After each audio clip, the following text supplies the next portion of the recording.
Bismillahirrahmanirrahim. Dear student, in this week we will discuss that how we can deal with a VDL in the direct method of shear force and bending moment diagrams. And this is our last week of discussion related to SFD and BMD. Next week we will be starting a new topic that is related to shear stresses. So we will cover a couple of problems in this week, and I will assign you a problem as a homework as well. So let's start with our first problem.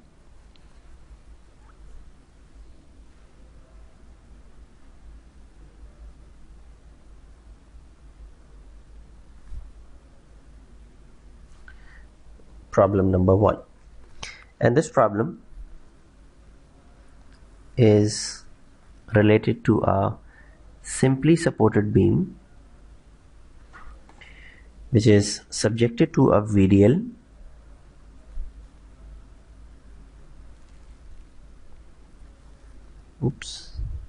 should connect here. Okay, so it's a triangular load acting in the downward direction.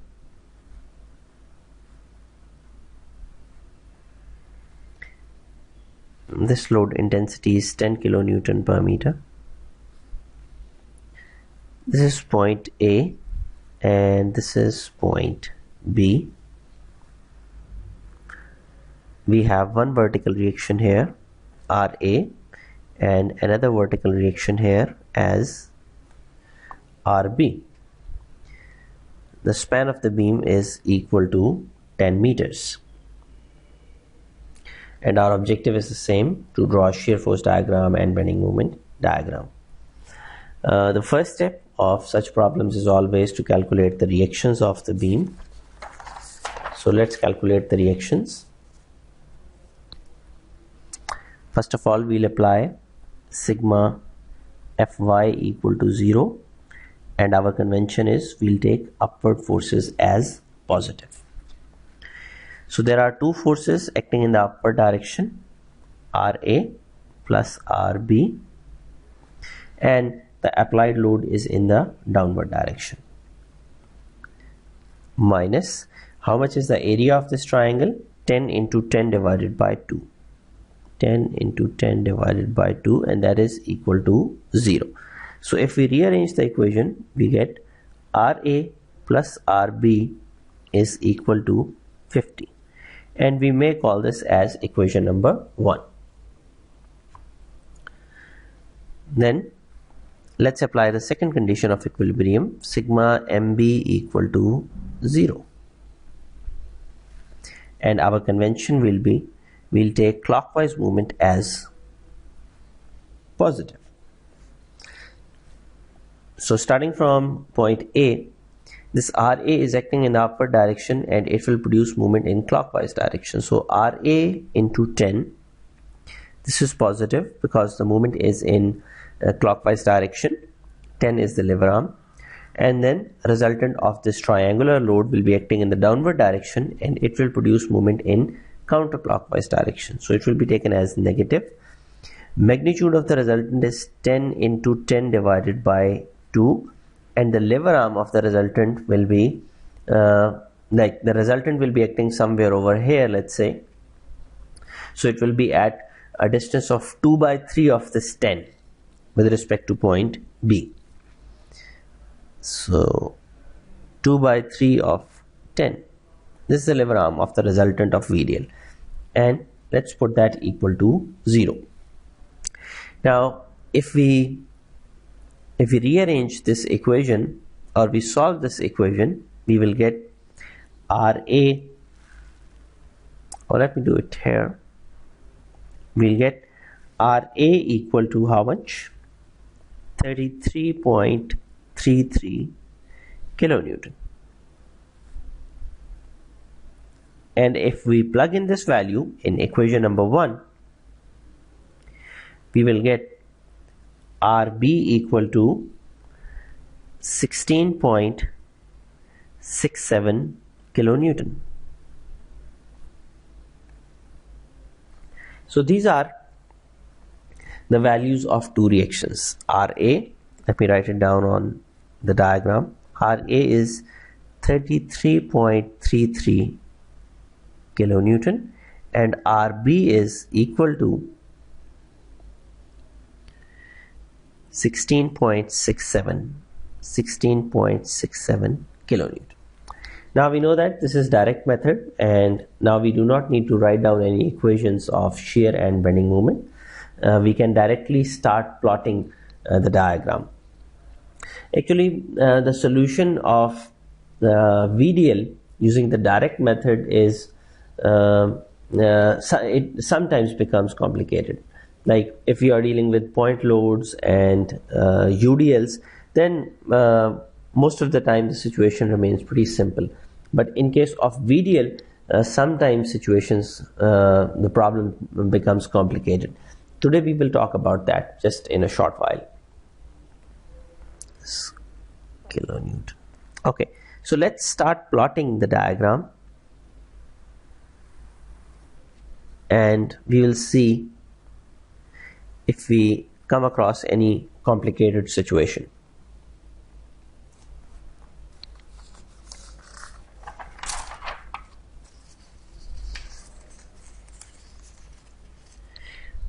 Alright, so let's start with SFD.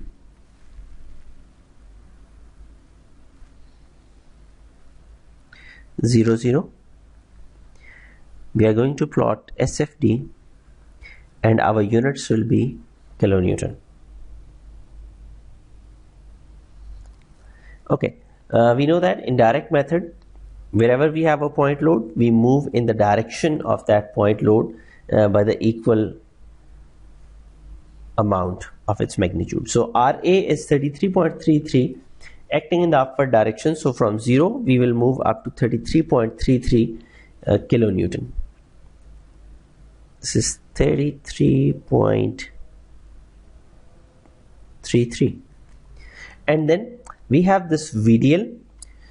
So we will, and it's acting in the downward direction, so we will subtract the area of this VDL from this 33.33.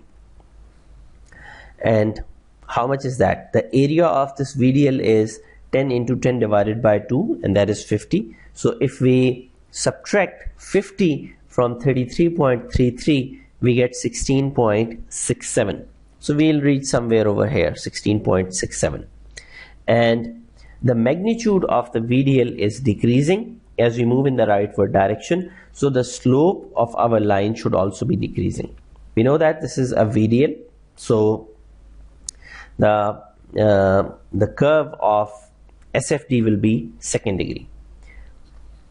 Alright, so we are going to join this 13.33 with 16.67 on the right side with a second degree line, and the slope of the line should be decreasing, which means that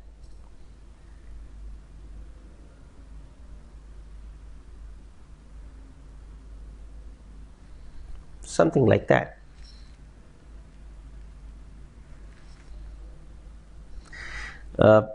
I've drawn it on a very rough scale, so the location of this point may not be correct according to a well-defined scale. Like apparently it seems that this distance is much smaller as compared to this distance, but actually it may not be like that. We will find out the distance, exact distance. So this is second degree, and this point is 33.33, whereas this point is 16.67 kilonewton, and at this location we have a reaction acting in upward direction, and the reaction is equal to 16.67.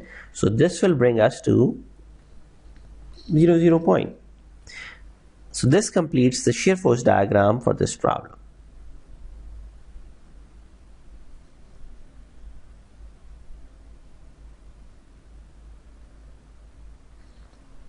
That's it. So this is the shear force diagram for this problem.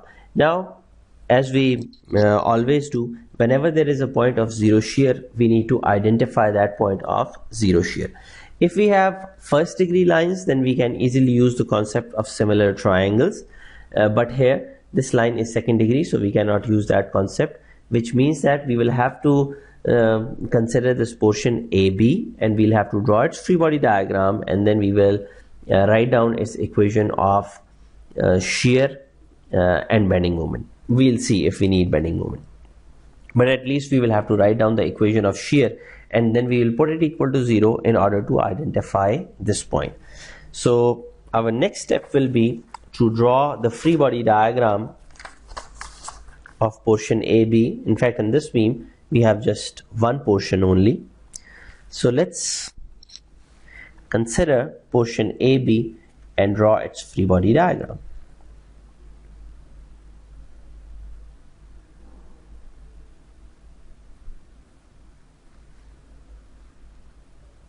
And for this portion,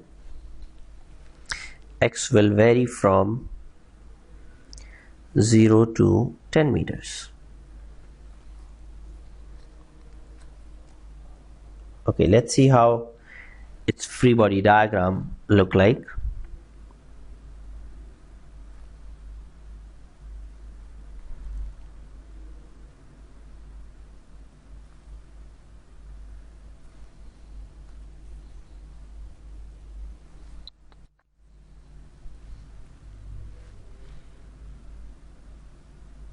We'll have one reaction here, RA, and its magnitude is equal to 33.33 kilonewton. We have this VDL acting in the downward direction.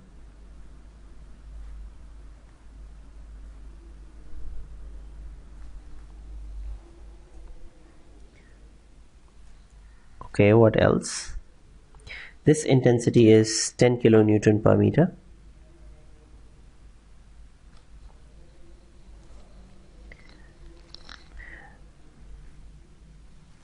And the exposed shear is V, and the exposed moment is M. And if we label the distance of the section with respect to point A, here is point A, this is X. Now in case of a VDL, when we plot such when we draw such free body diagrams, the situation becomes really like a bit complicated, because as this distance X varies, this vertical dimension also varies, and we do not know that how much exactly how much will be this value. So we will have to derive some relationship between this location of this section and this dimension. Okay, so let me draw a line. Actually here this line is a straight line joining this point with, like, it's a horizontal line joining this point with this vertical line. And now we need to see that how much is this dimension. For that we will have to use the concept of similar triangles. Let me draw another diagram here.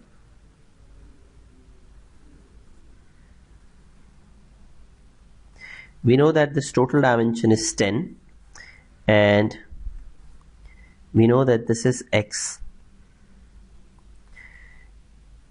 We also know that this total dimension is 10, and what we want to know is this dimension. Let's call this dimension as Y. So if we use the concept of similar triangles, then perpendicular over base of the bigger triangle should be equal to perpendicular over base of the smaller triangle.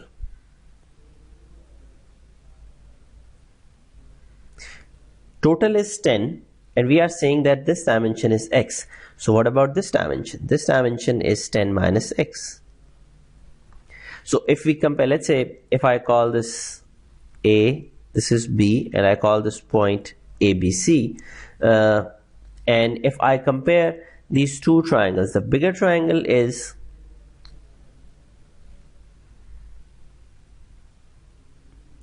comparing triangles A, B, C, and let's say I call this point W and I call this point as Y, let's say. So triangle ABC and triangle WBY. I just assume this nomenclature. So perpendicular over base of ABC is 10 over 10, and perpendicular over base of this triangle WBY is y over 10 minus x. Okay, now if we solve this or we rearrange this 10 over 10 is 1, which means that y is equal to 10 minus x. So this vertical dimension y comes out to be 10 minus x. It means that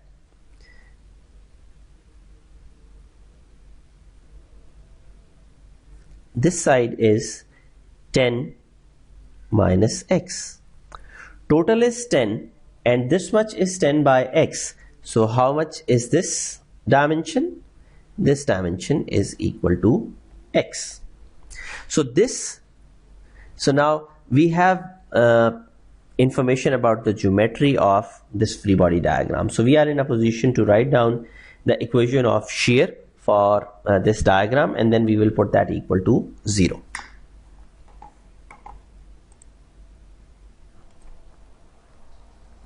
So let's write down the equation of shear for this portion. For that we will apply sigma Fy equal to 0.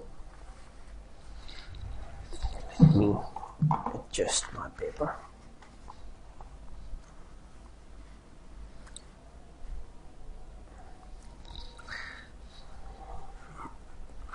Okay, just give me a second.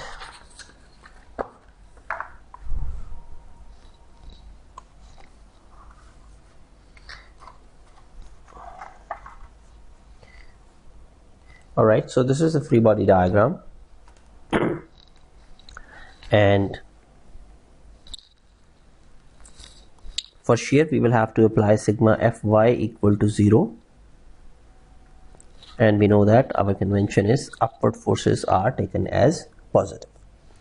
So RA first, RA is acting in the upward direction and its magnitude is 33.33 kilonewton, and then we have this VDL acting in the downward direction. We have divided the VDL into two parts, triangular part and rectangular part. For triangular part first, the perpendicular is x and base is also equal to x. So the area of the triangle is equal to half into x square.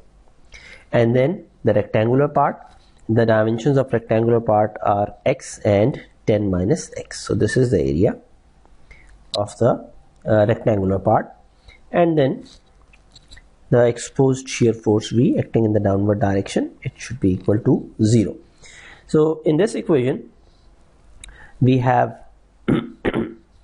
V and x, and if we put V equal to 0, because we are interested in locating the point of 0 shear, so if we put V equal to 0, we can calculate the value of x. So we will get x equal to 4.23. I'm not showing the detailed calculations here.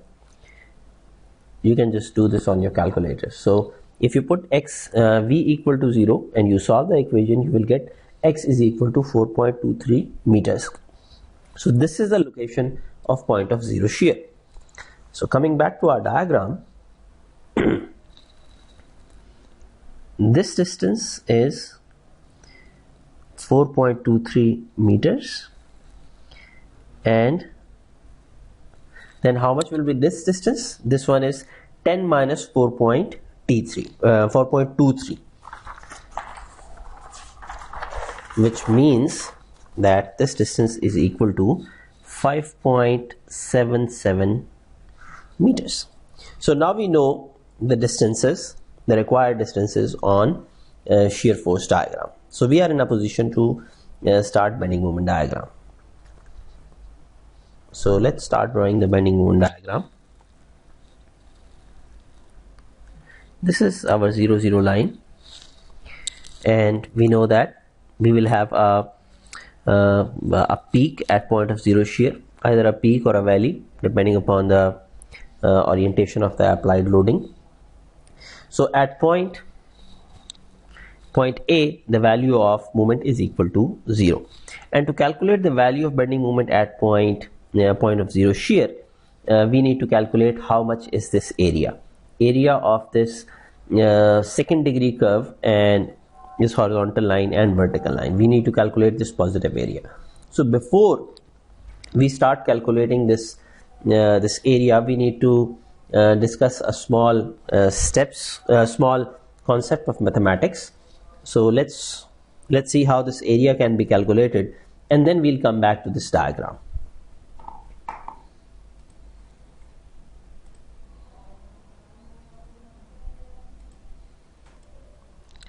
So guys, on this on this page, the basic concept of area calculation in mathematics is explained. There are 4 figures: figure 1, figure 2, figure 3, and figure 4.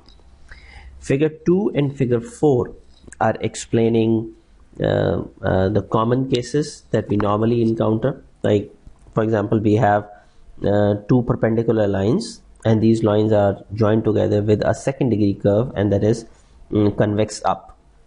So this area A marked here will be equal to 2 by 3 of L into H. L is this dimension and H is this vertical dimension. So area is equal to 2 by 3 of into LH. Similarly, if we have the same perpendicular lines and they are joined together with a second degree curve that is concave up, the area A in this case will be equal to 1 by 3 of L into H. L is the horizontal dimension and H is the vertical dimension. If we have a straight line joining A and B together, then we have area A equal to 1 by 2 of L into H. These formulas given in for figure number 2 and figure number 4, we are already familiar with these formulas, and most of the time we use these formulas to calculate the areas.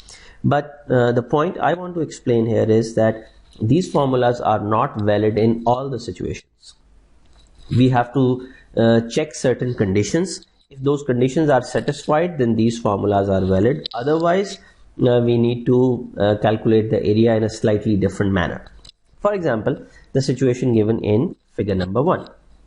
We have same 2 perpendicular lines joined together with a second degree curve, and the curve is convex up. But in this case, the slope of the tangent at point B is not equal to 0, or in other words, the tangent is not exactly horizontal. For example, as compared to figure number 2, where the tangent drawn at point B was exactly equal to horizontal, and that is why this 2 by 3 of LH was valid. So in this case, when the slope of the tangent at point B is not equal to 0, so the formula given in figure number 2 is not valid. Rather, from point A, we will have to draw a line parallel to the tangent at point B, and then that line will divide this area into 2 parts, A1 and A2. We can mark this point as point D.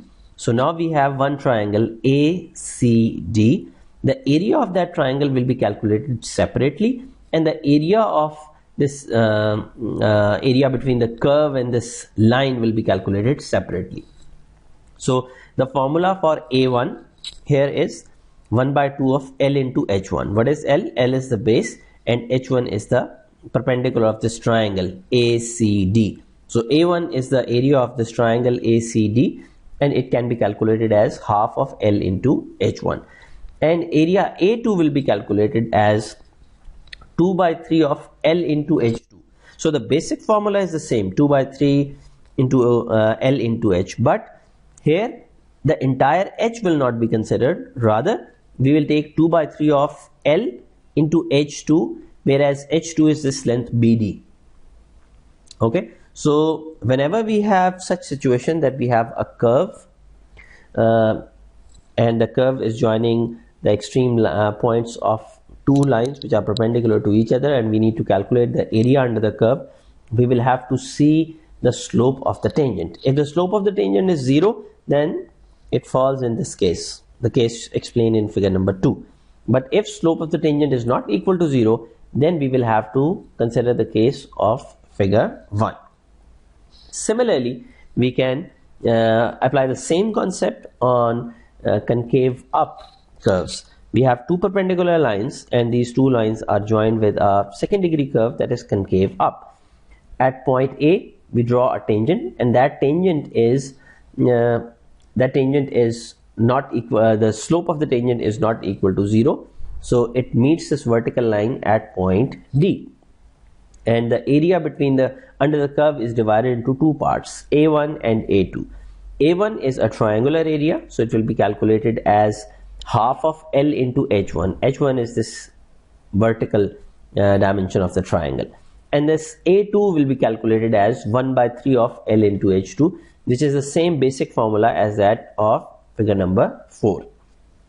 So whenever we are calculating area under the curve of a second degree curve, we will have to apply this check that whether slope of tangent at the starting or ending point of the curve is equal to 0 or not. If it is 0, then calculation is simple, but if it is not equal to 0, then we'll have to apply the concept explained in figure number 1 or in figure number 3. So this was a basic concept related to area calculation, and I have explained it at this point because now we are at a stage where we will have to calculate similar area. Let's see how. And I will provide you this page in the lecture notes.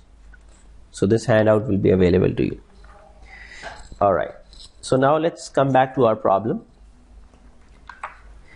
We'll have to see that which situation is valid in our case.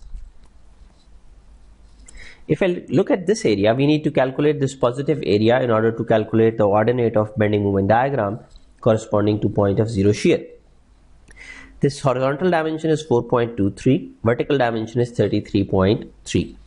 We need to know that how much is the slope of tangent at this point. If we draw a tangent at this point, whether its slope is equal to 0 or it has certain slope.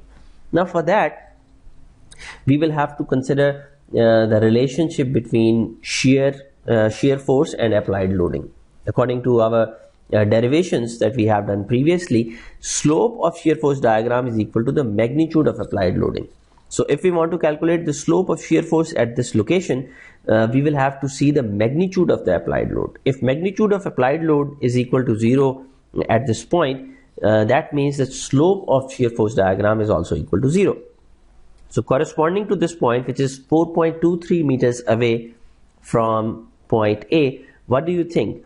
The point of the magnitude of applied load, is it 0 or it has some value? I think it is roughly this point.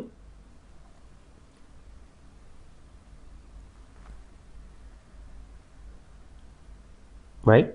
So how much is the magnitude of the load here? Is it 0 or it has some value?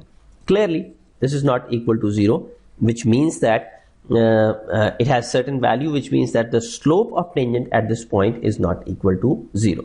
So in order to calculate this value, we will have to consider the concept of parallel triangles again.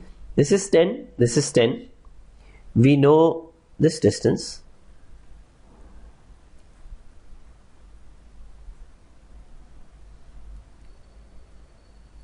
Let me mark similar arrows. This is 4.23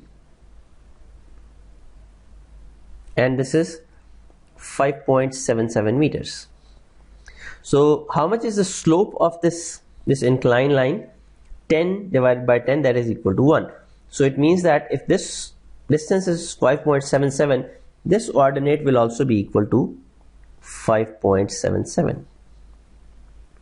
So this value is equal to 5.77, right?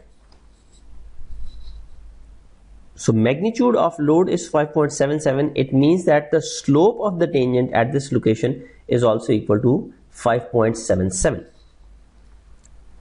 Let's see how we can do that. Let me draw a line, the tangent at this point.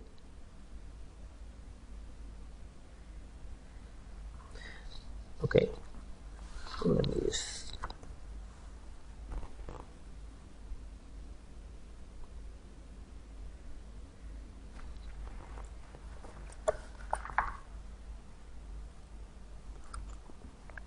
so this is the tangent at point C, and it has certain slope.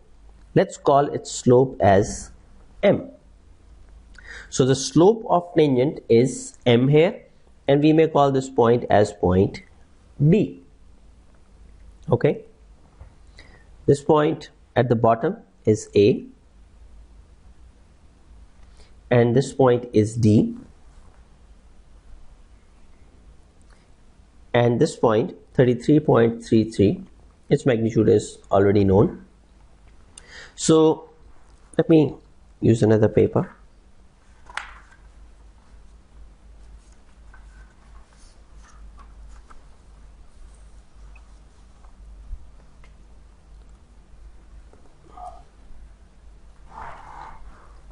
So we are saying m is equal to slope of SFD at point C. And how much is m? We have calculated m by calculating the ordinate of load diagram at this location, and that is equal to 5.77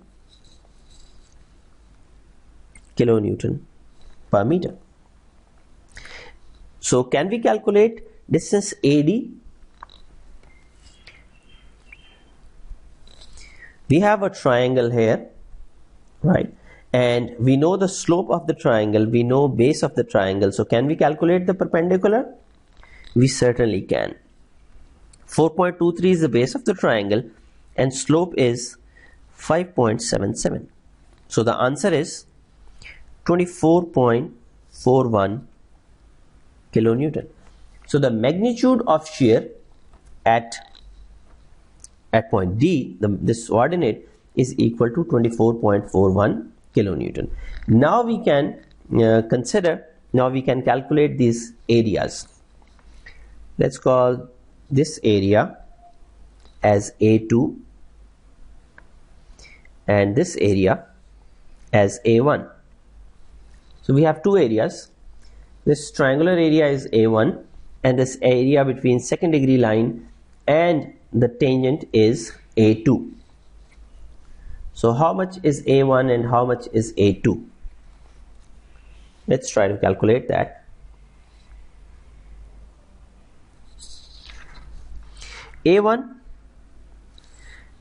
is simply a triangular area, half of base into perpendicular. How much is base? 4.23. And how much is perpendicular? 24.41. And that is equal to 51.62 kilonewton meter. This much is the area A1. What about the second area, A2? As we just discussed, A2 will be equal to 1 by 3 into the base, which is 4.23, into this remaining dimension. We can call this point, let's say, F, right? So if AD is equal to, how much was AD? AD is equal to 24.41, and total dimension is 33.33. So 33.33 minus 24.41. This will be equal to the area A2. And if you solve this, it comes out to be 12.535 kilonewton meter. So this much is A2, and in order to calculate the value of bending moment at point of zero shear, we need this total area. So if this total area A is equal to A1 plus A2, it means it is 51.62 plus 12.535, and that is equal to 64.16 kilonewton meter. Okay, so it means that the value of bending moment at this point of zero shear is equal to 64.16 here, 64.16, and then we need to join these 2 points with a third degree curve, because we know that the degree of a bending moment diagram is always 1 degree higher of shear force diagram. Shear force diagram is second degree, bending moment diagram will be third degree. And as the magnitude of shear force is decreasing as we move in the rightward direction, so the slope of bending moment diagram should also be decreasing. Now, what about this part? This part of shear force diagram is negative, and how to calculate the area of this negative part? We'll have to again use the concept that we learned just a few minutes ago. At this point, what is the magnitude of what is the slope at this point? In order to calculate slope of this point, we will have to look at the load or the ordinate of the load diagram. Now, how much is the ordinate of the load diagram? And whenever we need to check this thing, the slope, we will always look at the area loads. We will not look at the point loads. So how much is the magnitude of triangular load here? The magnitude of triangular load at point B is equal to 0. It means the slope of SFD at this point is equal to 0. If the slope of point this diagram is equal to 0, it means that we can use the simple formula. So if I call this area as A3, so A3 will simply be equal to 2 by 3 of 5.77 into 16.67, and this comes out to be 64.12 kilonewton meter. And this is A3 is equal to 2 by 3 of 5.77 into 16.64, that's equal to 64.12 kilonewton meter, and this is just slightly different than A, 64.14, which means that if from this value of A or this value of bending moment, if you subtract this area, the negative area, you will get an extremely small value, and a lot of times we get such small values because of the rounding off error. So that's fine, we can just consider it to be equal to 0. And this line is third degree line. Similarly, the line joining these 2 points, this point and this point, will also be a third degree line.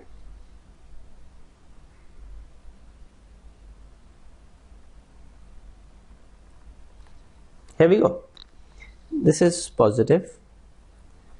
So this completes the bending moment diagram. Alright. So this way we have completed the shear force diagram and bending moment diagram using the area method. If you find this area calculation complicated in any case, then the alternate method is always available to you. If you want, you can write down the equation of shear and bending moment, and you can calculate the value. Even in this case, as a check, you can do that. You can write down the equation of, like we have already written the equation of shear, for this part to calculate this point of zero shear. Similarly, you can write down the equation of bending moment of this part, and you can calculate, or you can check that whether the 64.16 is correct or not. Right now we have already completed the diagram, so we can certainly say that this value is correct because the diagram is closing. And just for your clarity, if you like, you can write down the equation of bending moment for portion BC, and you can calculate that whether you get same ordinate or not. So this completes our problem. Now, I think previously I said that I will give you a comprehensive information on the degree of SFD and BMD while dealing with different types of loads. So I can draw that table right now for you. Point load,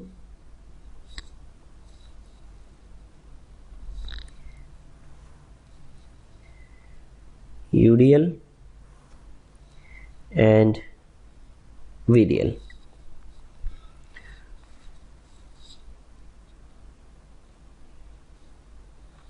Shear force and bending moment.